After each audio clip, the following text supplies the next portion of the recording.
Hey y'all, it's your girl, it's your fave Brittany. We're back, we are better with another video. Make sure y'all subscribe to the channel, like the video, click the bell to be notified of every time I post. You know what it is, I know what it is. We know that I post frequently. Come on y'all, into our theme song. Drop the beat. We are jumping, we are skipping, we hopping, we leaping, we doing a duggy bow, our duggy yow into our video. Click the link down in the description box below to become a paid member on my Patreon. All right, y'all, come. Without further ado, let's go get jiggy with it into this video. I know I'm super late on BBO, but I'm not gonna lie to y'all. Really wasn't feeling BBO this week. I don't know what it was. Maybe because I'm too pumped up about a Young and Reckless. Baddies Gone Wild. This kind of was like the last show that I felt like doing, but also too, I'm ready for it to go off. It's got to that point for me, but I'm gonna still give y'all the review because I know y'all be still want y'all review, period. And I'm late.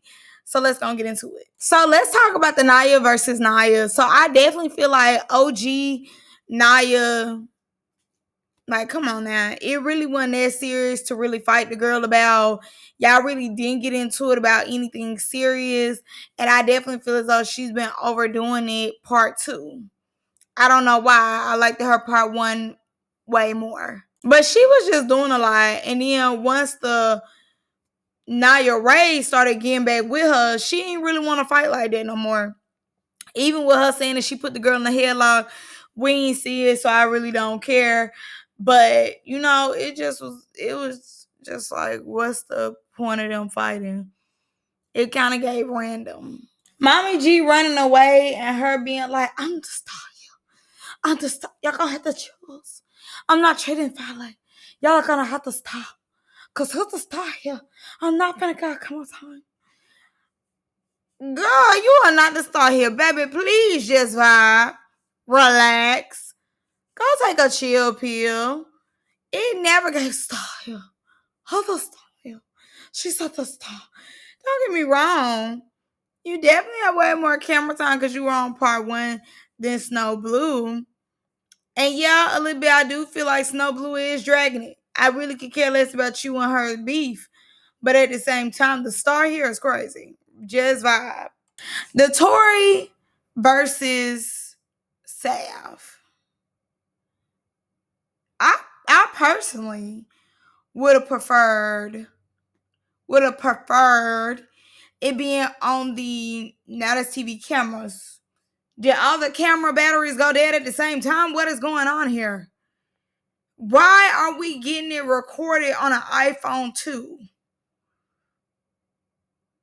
A Samsung 1? What is going on here, child?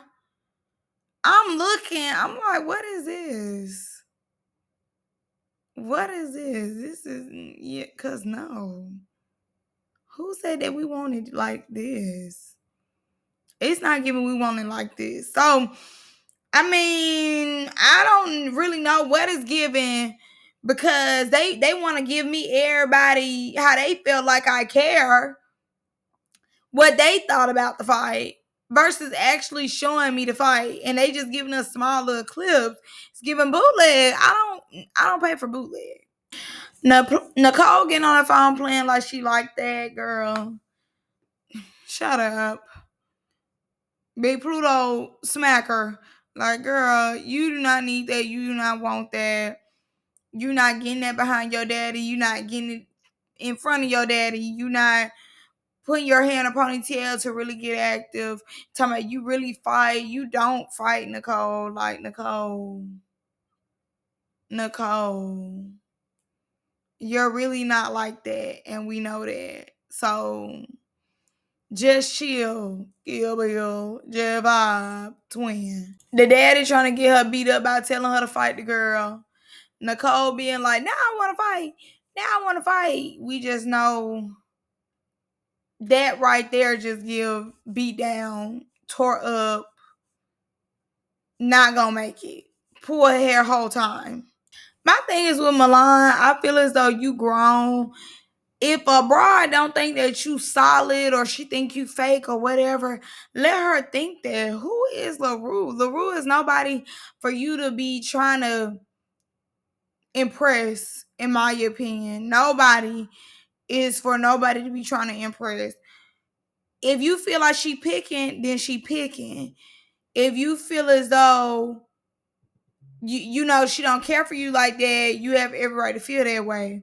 50K on the line and she is picking with you, you not wrong. You seeing what you seeing. And that's just that. Simple as that. LaRue know that she could pick with you. She know who she could play with like that. And you're just one of those people that she could play with like that. And like I said before, she know that. And I just feel as though you as a grown woman, you as a grown woman should be a little more in your womanhood to let a bitch know that you're not playing with her. Like, you gotta step out of that child victim role and really like stand firm in your womanhood and let it be known that you're a woman. I think that is one thing that's very hard to go from a girl to a woman. But I feel as though this is a great example of how a grown woman can stay in a girl role. LaRue is talking to her as if she can't smack her. Even if you lose, she talking to you as if she really don't have no real respect for you. It's an undertone of disrespect every time she talk to you. And again, if you stood in your womanhood a little more strong, she wouldn't feel as though you were an easy target for her to just think that she gonna say something to you. Regardless of what she thinks about you, that's not your concern. So you saying, well, how am I not? What can I change? Who gives a rat's ass? Okay? That's not your problem. That's neither here nor there when it comes to what you got going on. Her then coming and apologizing, for repeating what you said, then turning around and saying, well, I just repeated what you said, is a backhanded apology and you should have told her to save it. But not even that. She wasn't going to apologize to you. You said in your confessional that you told her, so you're not going to apologize. Still in this child role, you already fought her. Regardless, an apology can't do nothing. You can't wipe your butt with an apology. You can't get your hair done with it. You can't do nothing with an apology, but just let it, I guess, forgive her. I don't know.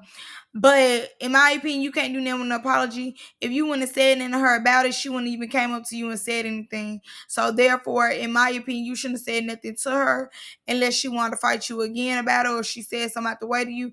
Then you should have got up on there. But as far as you being like, so you're not gonna apologize, I ain't looking for no other grown woman who repeated what I said to apologize to me after we fought.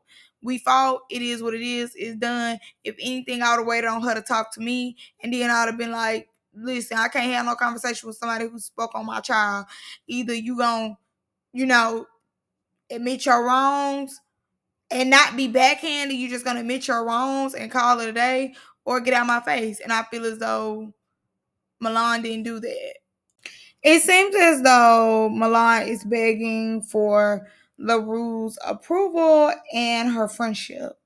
I do not like that for her. It's giving thirsty. It's giving, I need you to like me. I need you to like me. And like I said before, I just feel like they're a little too old to be seeking approval or really caring about what the next person has to say.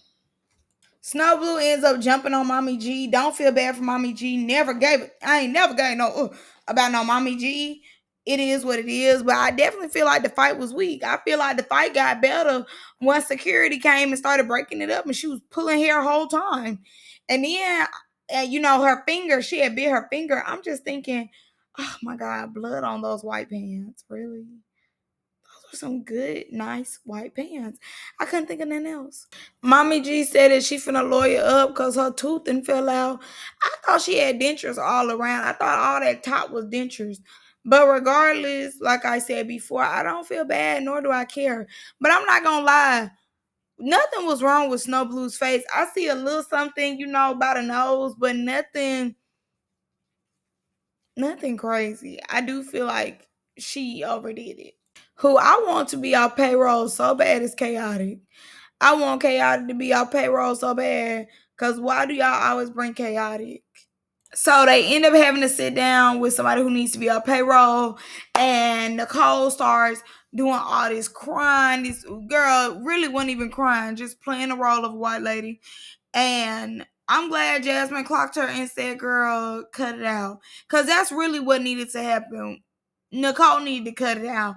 Girl, don't like, please. We know that you're a liar. We know that you really don't feel bad for what you said. You said what you said. Stand in it. And I definitely feel as though she apologizing or being so accountable because of what people will say about her. So she just gone now finna take quote unquote the responsibility. But Nicole don't care for real. Okay, now that I see Snow's face fully, yeah, no shade. Get her every time. Beat her up right now while she hitting the mound on you. Don't blame you. Just because, like, if your face is your moneymaker, and if somebody's saying, "Oh my God, you're so pretty, I love your face," and y'all get into it, and the first thing they do is scratch your face, yeah, it is giving envious. And honestly, too, while Mommy G trying to make sure she got on a cute outfit, she put some lotion on them legs. Apologizing for scratching somebody, but not apologizing about the roach comment is crazy. Naya versus Naya. I think the younger Naya is so funny. That girl said that lady is Generation A. I love the way that she explained how she was gonna apologize. I don't feel as though she needed to apologize, but if she felt like she did, that's fine. She's hilarious. I definitely want to continue to see her on the screen. I think the older Naya just took the jokes a little too personal. She's a beautiful woman. She definitely don't look her age. She looks really good, but you could tell that she is very sensitive to the age thing, and I can understand that. But overall, I feel like the younger Naya was just playing with her, and she should have just took it as the girl playing with her. The girl really ain't never want no beef for her, obviously. I get what Sav is coming from because if Tori is against her, obviously she felt as though LaRue might be against her as well, but it didn't play out like that for her. But honestly, they all grown. At the end of the beginning of the day, she do not owe LaRue anything because if anything, she picked up on game that they agree all the time with each other. They follow each other, follow the leader. Tori had no business doing like LaRue what, and walking off on her. She should have told her like, "Oh, okay, I thought you was saying something about LaRue or whatever the case was." So I can understand Sal feeling a little bit on edge or feeling like, "Oh, they might really not care for me like that or might not really fool me like they playing like they is." But it seems as though LaRue was very upset with what Sav said. And that's understandable too. She felt like they was cool. So why would she think this about her? But LaRue then has to be able to take back feedback as well. Like, you're not just shitting out ice creams and lollipops, bitch. You do be doing a lot and you do show a lot of insecurity. As much as you want to play like, "Oh, I'm the baddest in the room," that's I don't really think that she's that confident as she play like she is to these cameras. Obviously, she's not. If you go back to part one, you could tell that her and Tori are very insecure.